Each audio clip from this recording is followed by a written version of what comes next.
Sana, Shilane, kahit nandyan ka, magsabi ka ng totoo. Huwag kang gagawa ng kwento na hindi naman totoo.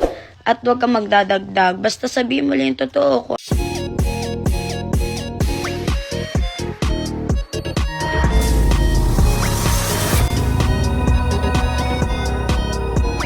So yun guys, di ba alam nyo na si Shilane ay na kay Ate Queen Manny. Pumunta muna siya doon. Para syempre mabawas-bawasan yung stress. Kahit sino naman may stress talaga kahit alam nyo na. Sana, Shilane, kahit nandyan ka, magsabi ka ng totoo. Huwag kang gagawa ng kwento na hindi naman totoo. At huwag kang magdadagdag. Basta sabihin mo lang yung totoo kung anong mali mo. Lahat. Kung bakit nangyari yun. Bakit nangyari lahat yun. Alam ko naman napapakinggan ka ni Ate Queen Manny at hindi ka niya hahayaan At least, mapapagsabihan ka niya sa mga bagay na kailangan mong gawin, kung anong dapat mong baguhin, di ba? Basta yon, sabihin mo lang lahat ng totoo, ng pagkakamali mo kung bakit nangyari yon. Papakinggan ka naman ni Ate Queen Manny, gagabayan ka niya sa lahat, di ba? Basta maging totoo ka lang. Ayun lang yung dapat mong gawin, maging totoo ka sa sarili mo. So yun guys, sa mga nagsasabi kung ba't nga ako binitawan ni Mami Sai, ano ba kayo, wag niyo iba si Mami Sai, ako may kasalanan kung bakit niya ako binitawan. Binitawan niya ako sobrang tigas ng ulo ko, oo kasalanan ko yun, sobrang kasalanan ko yun.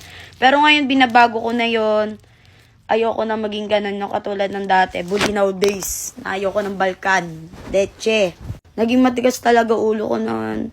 Sa lahat ng away, dapat nandun din ako. Kasi, syempre, ayoko kasi ako, bilang kaibigan mo, syempre, ayaw mo siyang iwan, ayaw mo siyang, basta, kunwari, kung galit siya sa taong yon, dapat galit din ako. Kasi, ayoko na sabihin sa akin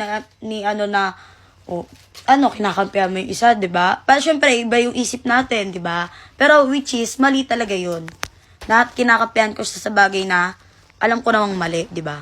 So yun, basta, naging masama akong bata nung araw na yun. Kaya, ngayon, binabago ko na yun. Gusto ko na baguhin lahat. Ayoko na baksaban, ayoko na makipag-away, gusto ko na lumayo sa gulo.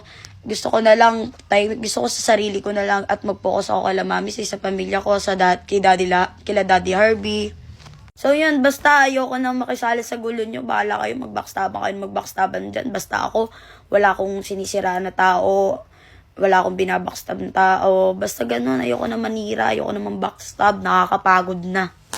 Araw-araw na lang dati kasama sa gulo. Gusto ko naman ngayon payapa at banayag lang. Ganun. Parang gusto ko walang gulo sa buhay ko kasi nakaka-stress din pala no? Kaya yun, binabago ko ng sarili ko. Gusto ko na maging angel na lang. Wala. Basta gusto ko na lang maging mabait.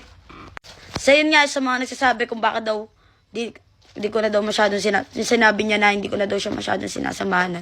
Kasi nga may dahilan kung bakit di ko na siya sinasamahan noon. Kasi alam ko na lahat.